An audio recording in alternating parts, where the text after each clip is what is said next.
یہ ایک research based course ہے، یعنی کہ ایک وسیع تحقیق پر مبنی کورس ہے، اور وہ تحقیق بین الاقوامی تھی، یعنی کہ بہت سے ملکوں تک اس کا دائرہ وسیع تھا۔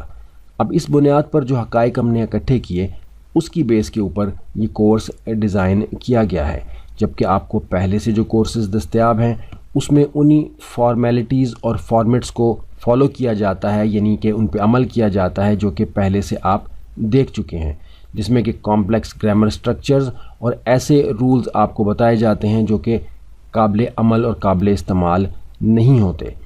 اس حوالے سے ضروری ہے کہ ہم یہاں some information about the research done for this course, یعنی کچھ معلومات اس کورس کے لیے کی گئی تحقیق کے بارے میں ذکر کر دیں۔ تو اس حوالے سے ضروری ہے کہ ہم جانیں کہ what was the purpose of research for this course, یعنی اس کورس کے لیے کی گئی تحقیق کا مقصد کیا تھا۔ تو 5 اہم مقاصد ہم یہاں ذکر کر دیتے ہیں۔ To know about the available options, یعنی انگریزی بول چال میں بہتری لانے کے دستیاب وسائل کے بارے میں جانا جائے، یعنی کہ جو آپشنز آپ کے پاس پہلے سے اویلیبل ہیں۔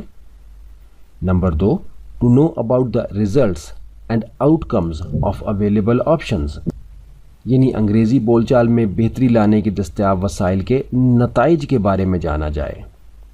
Number 3، to know about the problems and drawbacks of existing system, یعنی موجود نظام کی خرابیوں اور کمزوریوں کے بارے میں جانا جائے۔ Number 4، to know about the other available options and possibilities, یعنی دیگر دستیاب وسائل اور امکانات کے بارے میں جانا جائے۔ Number 5، to define a clear road map and conclusion to solve this issue, اس مسئلے کو حل کرنے کے لیے واضح حکمت عملی وضع کی جائے۔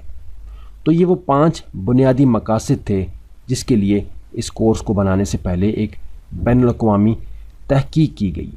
اب اس تحقیق سے کیا نتائج ہمارے سامنے آئے، اس کا ذکر انشاءاللہ ہم آگے چل کے کرتے ہیں۔